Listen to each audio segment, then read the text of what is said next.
Hello, this is Jonathan Taylor Smith, JT, with Blue Chariot. I'm going to show you how I conduct analysis on a property that I may be considering as another rental acquisition. Blue Chariot is a full-service real estate solutions firm.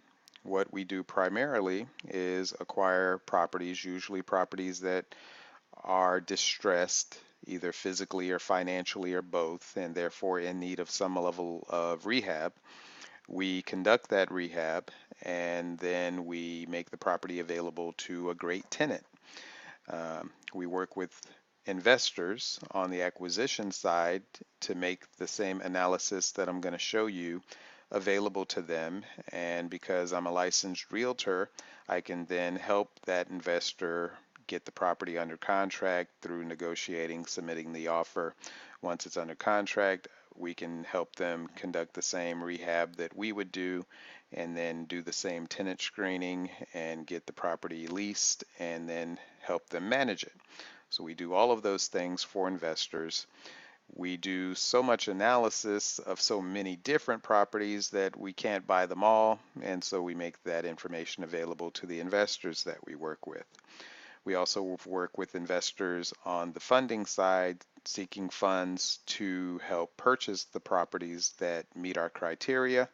And then in exchange for that, we give those investors a good rate of return, and that investment is secured by the real estate.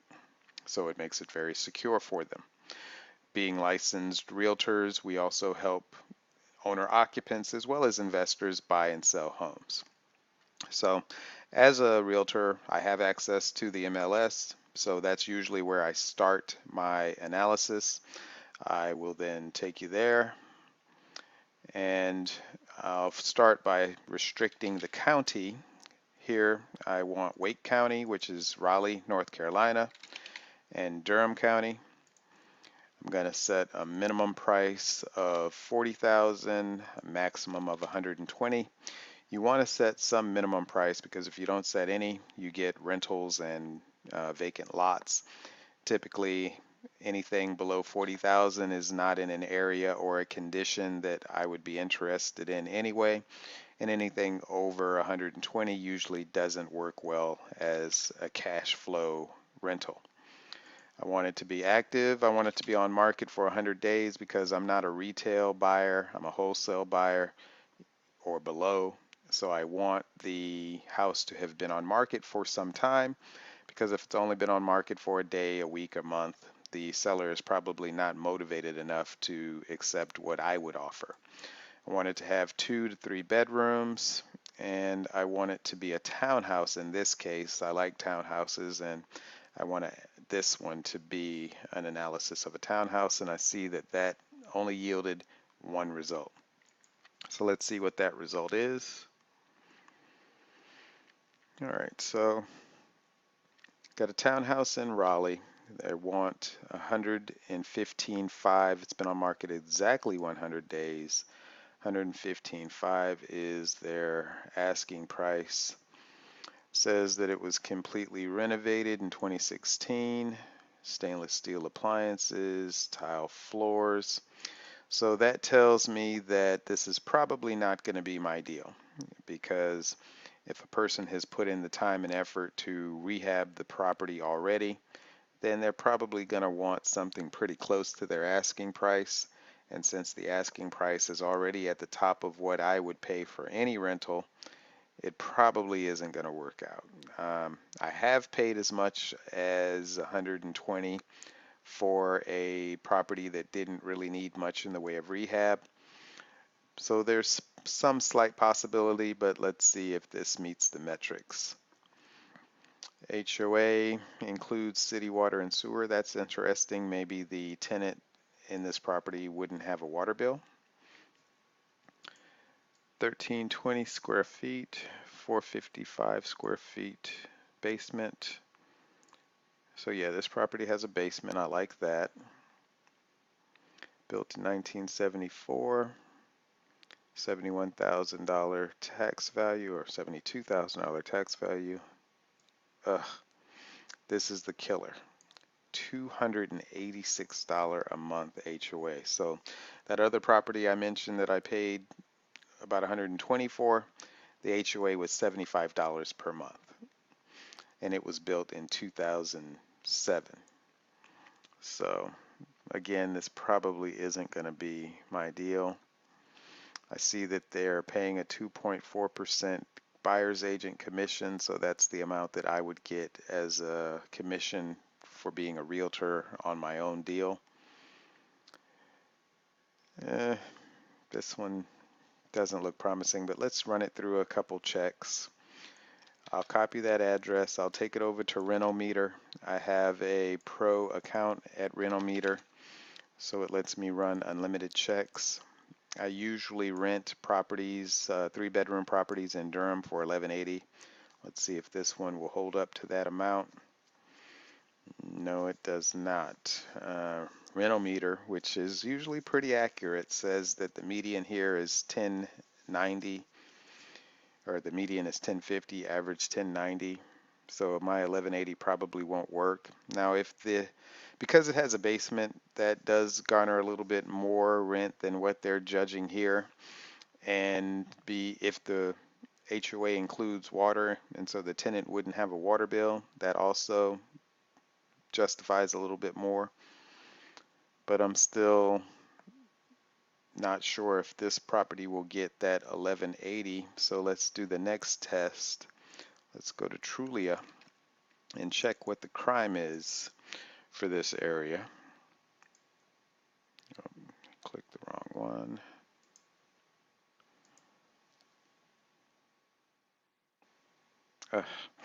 All right, so this property is in yellow with some orange nearby. Most of the properties that I target are in green with yellow nearby. So that's a further indication that this property probably won't get that top of market rent. Now, I'm still interested even though it's in yellow, or I would be if the HOA wasn't ridiculous like it is here. But that's just not an ideal situation for it to be in yellow with a high HOA. I do some things to my properties that make them more likely to get that top of market rent, like put alarms in, but still not good here. So what I would do next is I would run this formula on the property. Rent minus HOA times 80 minus rehab equal price. So that's what I would offer. So in this case, let's say the rent would be $11.20 instead of $11.80 minus that ridiculous $289 HOA times 80 minus rehab. And even though it probably doesn't need a lot of rehab based on what they said about it, let's look at some of the pictures. Kitchen looks good, cabinets look good, appliances new, flooring in the walls look good, light fixtures, fan, that all looks good. That deck looks like it might need some work, but that might not be the deck for this unit. But pond in the backyard, floors look good, washer and dryer, bathrooms look good, although that's a little outdated vanity top.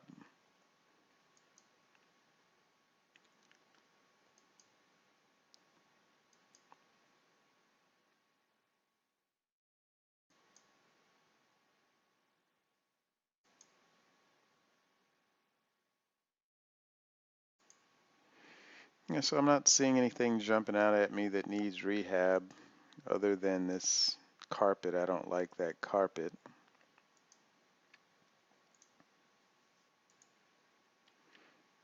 Walden Woods condominium. So this is a condominium community, not necessarily a townhouse community. That's potentially an issue. I like townhouses because you own the land. With condos, you don't usually own the land, so that might be a problem. What did it say this was? says it's a townhouse, but that might not be correct. But anyway, I don't see much potential here for a deal, but every property that I buy needs some rehab, even if it looks great, because I put in an alarm system and do some other upgrades to make it more likely to get top of market rent.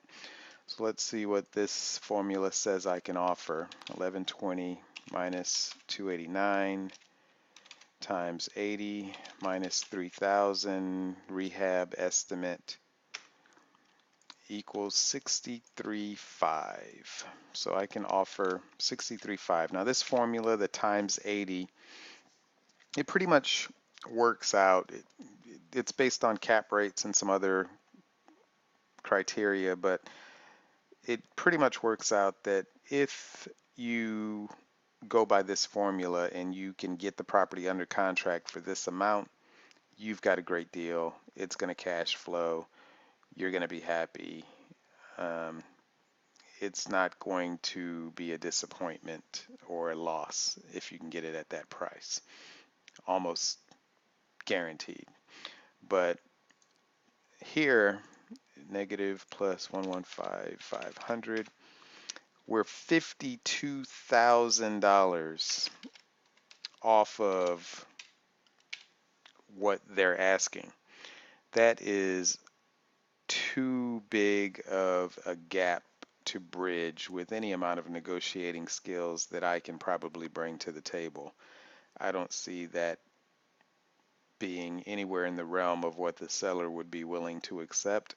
So I'm not going to go on to the next phase of analysis for this property, which would be to determine what the cash on cash return would be, what the reserves would need to be, what all the financing aspects of the deal would be.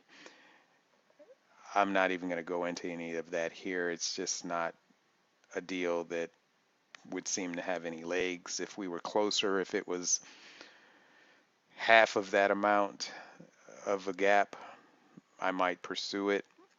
I have certainly gotten homes under contract for $20,000 or $30,000 below asking, especially when they were on market for 100 days. But in this case, I could be wrong, but I don't see that happening.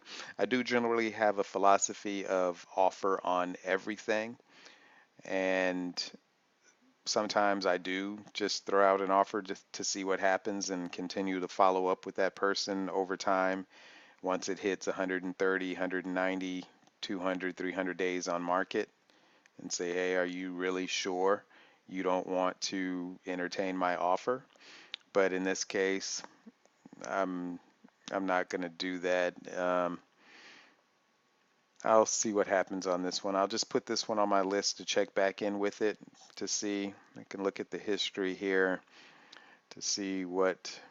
Okay, so they've already come down on price once. They started at 119.5 and they came down to 115.5. It looks like it was purchased for $21,000 back in 2012. I'm sure there's a story there.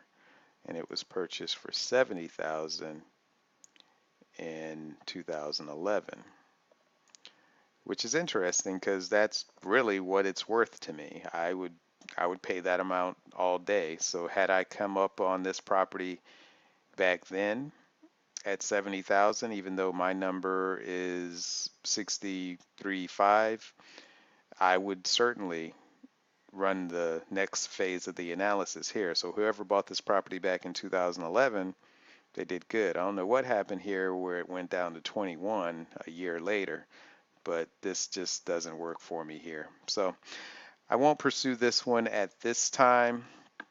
We'll see what happens later on, and I'll keep checking back in on it. Anyone else wanting to do so, you're welcome to. I don't have any problem with a little competition. I'll even let some investors know who might be willing to pay more for a property than I am. but this one's not for me. So anyway, JT Smith with Blue Chariot Properties, full service real estate solutions firm. Let me know if you are seeking to buy or sell a house and I can be of any aid. Thank you. Bye.